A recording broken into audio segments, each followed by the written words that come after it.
بسم اللہ الرحمن الرحیم۔ قصہ قوم فرعون پر عذابوں کا۔ خاندان فرعونہ کا سب سے ظالم و جابر بادشاہ تکبر و شقاوت، وحشت و دہشت کی زندہ تصویر بنا حرم سرا کی خوبصورت ترین عورتوں کے ساتھ تخت شاہی پر برجمان تھا۔ یہ فرعون کا محل نہیں بلکہ مصر کا ایک وسیع و عریض میدان تھا کہ جہاں آج حق و باطل کے درمیان ایک عظیم مقابلہ ہونے کو تھا۔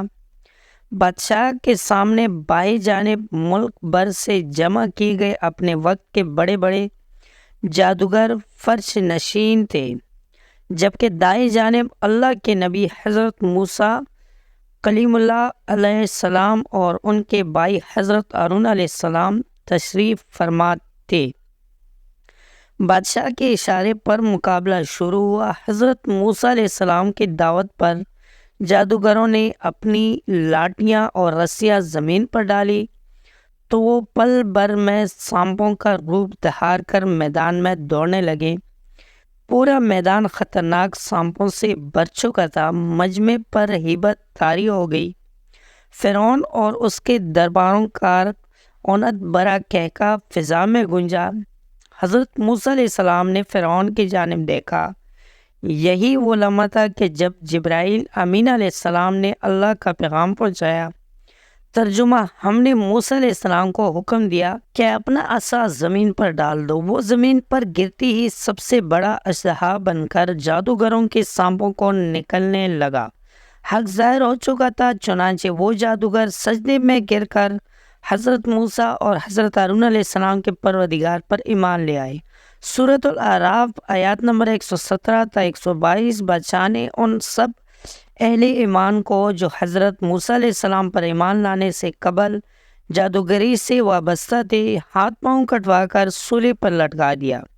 حضرت عبداللہ بن عباس اور حضرت عبید بن عمیر رضی اللہ تعالیٰ عنہ نے فرمایا کہ اللہ تعالیٰ کا کتنا بڑا کرشمہ ہے کہ دن شروع ہوا تو یہ کافر جادوگر تھے اور دن ڈلتی ہی اولیاء اللہ اور شہداء کے عظیم منصب پر فائز ہو گئی۔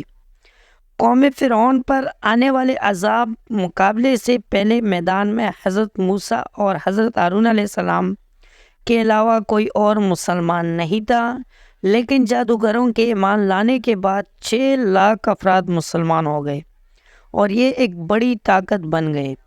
اس واقعہ کے بعد حضرت موسیٰ علیہ السلام 20 سال تک مصر میں رہے اور نہایت صبر و استقامت کے ساتھ تبلیغ دین کا کام کرتے رہے۔ اللہ تعالیٰ نے حضرت موسیٰ علیہ السلام کو 9 معجزات سے سرفراز فرمایا تھا۔ ارشاد باری تعالیٰ ہے، اور ہم نے موسیٰ کو 9 معجزے عطا فرمائے۔ سورۃ بنی اسرائیل آیات نمبر 101۔ ہونا تو یہ چاہیے تھا کہ ان معجزات کو دیکھ کر فرعون اور اس کی قوم راہ راست پر آ جاتے، لیکن روحانیت اور تکبر کے نشے میں چور فرعون اور اس کے ساتھیوں کے ظلم میں اضافہ ہوتا چلا گیا۔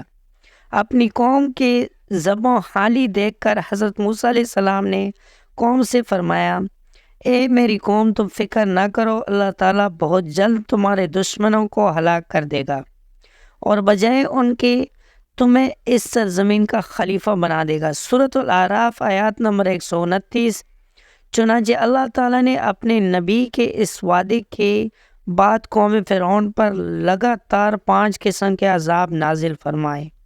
ارشاد باری تعالیٰ ہے، پھر ہم نے ان پر ایسا دردناک عذاب نازل فرمایا جو ہماری قوم کے لیے واعظ اور آنے والوں کے لیے باعث عبرت ہو۔ اس مرتبہ اللہ نے ان پر شدید طوفان، باد و باران کا عذاب نازل فرمایا۔ اس خوفناک طوفان سے قوم فرعون کے گھر بار اور قید کلیاں تباہ و برباد ہو گئے، جبکہ حضرت موسیٰ علیہ السلام کے قوم کے مکانات اور زمینیں محفوظ رہے۔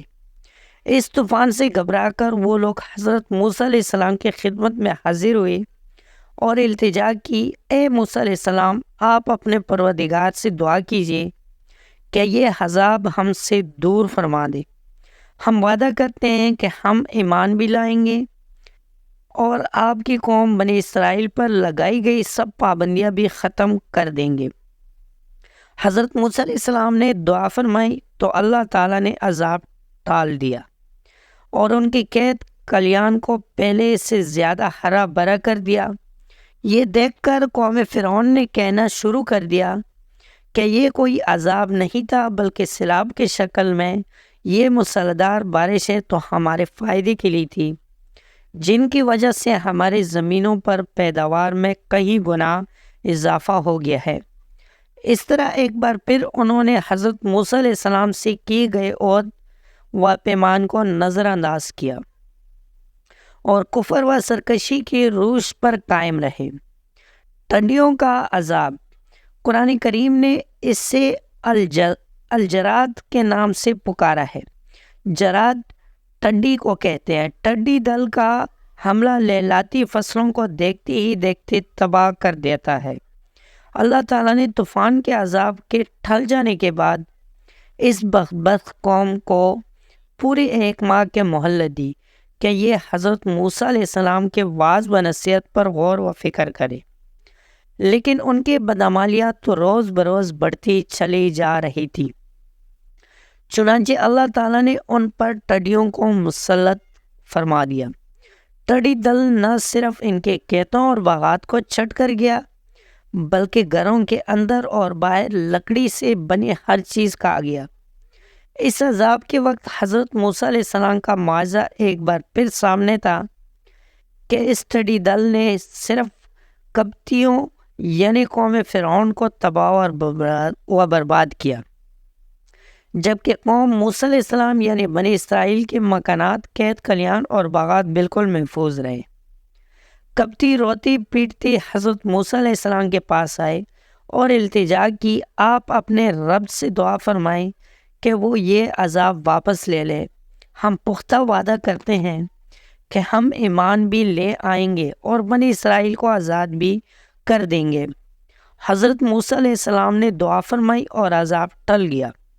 اللہ تعالیٰ نے انہیں پھر 1 ماہ کی مہلت دی کہ وہ غور و فکر کر لیں، لیکن وہ لوگ اپنی پرانی روش پر ہی قائم رہے، ایمان لائے اور نہ ہی بنی اسرائیل کو آزاد کیا۔ کیڑے مکوڑوں کا عذاب، قرآن کریم میں کمل کے نام کا ذکر کیا گیا ہے۔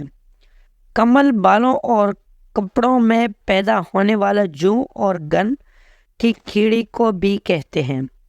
کمل کا یہ عذاب ممکن ہے کہ دونوں قسم کے کیڑوں پر مشتمل ہو، کیونکہ اس سے گن نے ان کے گلے کا وہ حال کر دیا کہ 10 سیر گیہوں پیستے تو اس میں سے 3 سیر آٹا بھی نہ نکلتا، جبکہ جوؤں کی کثیر تعداد ان کے بال، پلکیں اور بنوے تک چھٹ کر گئی۔